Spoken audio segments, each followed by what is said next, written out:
Hi guys, Joanne here from Johnny's Fashion Studio. In phase 2, you learned about the sample making process and you had your assignment to schedule your own fitting. In phase 3, we will go over production in 3 steps: scheduling, sourcing, and production. And as your assignment, you will be developing your own production schedule.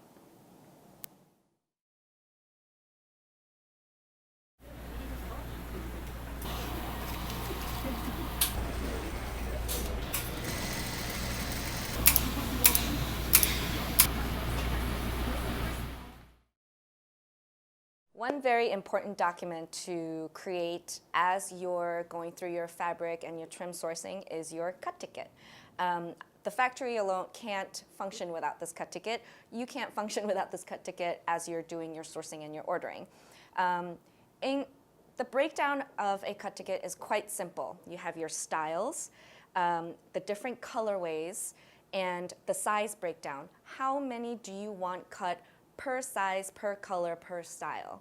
Sounds complicated, but all you need is a basic breakdown on an Excel document, and this helps you determine how much fabric you need, how many trims, how many labels, and helps the factory create its own schedule around your deadline and your cut ticket.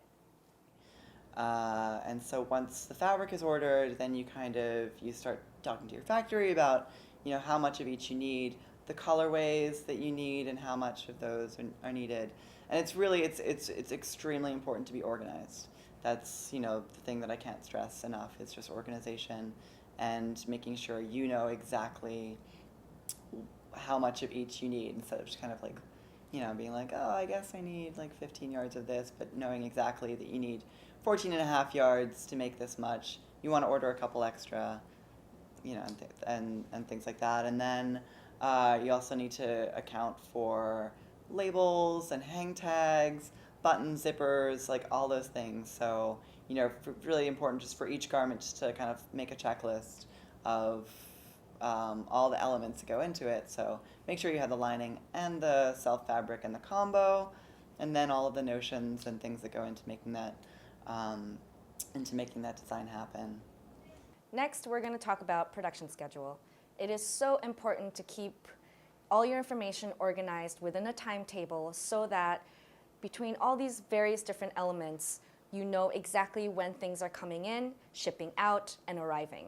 Between your fabric, your trimming, when it arrives at the factory, when the cutting and the sewing happens, when it ships out of the factory, when it arrives in the distribution center, when it leaves the distribution center and it arrives at stores. These are 8+ elements that can get very complicated, can get very confusing, it gets all mumble jumbled. You want to make sure you keep it all organized in one timetable. So let's say you're 2 weeks away from your November 1st deadline of cutting off sales. Take all the orders that you've gotten so far, tally it up, and then kind of get an idea of really how much you're dealing with in terms of fabric needs. And then when the final 2 weeks happen, you can just kind of like tack those orders onto the other math that you've done with the preceding orders, and then just as soon as like your deadline hits, get those orders out, because the most mills are going to need time to manufacture and then ship, and you don't want to have to be like stuck with like extremely like expedited shipping costs because you've ordered a couple weeks too late, because you need to give the factory as much time as possible to be able to manufacture the garments. Designer has to look for fabric condition and the balance of the garment, and also the detail of the design, and especially like a print fabric, they have to check how good for printing to match the style. But after this, and second sample, we call it the PP sample, pre-production sample. So that sample more like sewing detail and pattern detail and is construction. So that point I have to involve like what kind of thread is good for this fabric, what kind of trimmings we have to use, Like you cannot see, but we have to see inside the trimmings.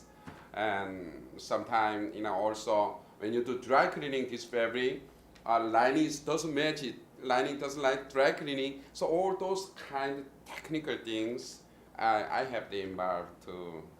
So before we go into production, so that we have to always, communication to make sure a design. I don't want to change the design, but we still have to change it like construction. And that comes Yeah. just from experience. Yes. I think that's what makes you good at what you do. Oh, we can learn from school, but that's not enough for for full mess of the production. So we learning from experience. Yeah. So that concludes our third phase of the garment production process. You have now an idea of how sourcing, scheduling, and production runs. Now you have the fun assignment of creating your own production schedule. We are providing a template. You just kind of got to plug in. And once you've completed all your assignments from phase 1 through phase 3, we will take a look through every single assignment and choose one sample cut ticket to actually produce into a fitting, into a muslin, to then we have a fitting, and to the final sample. Good luck.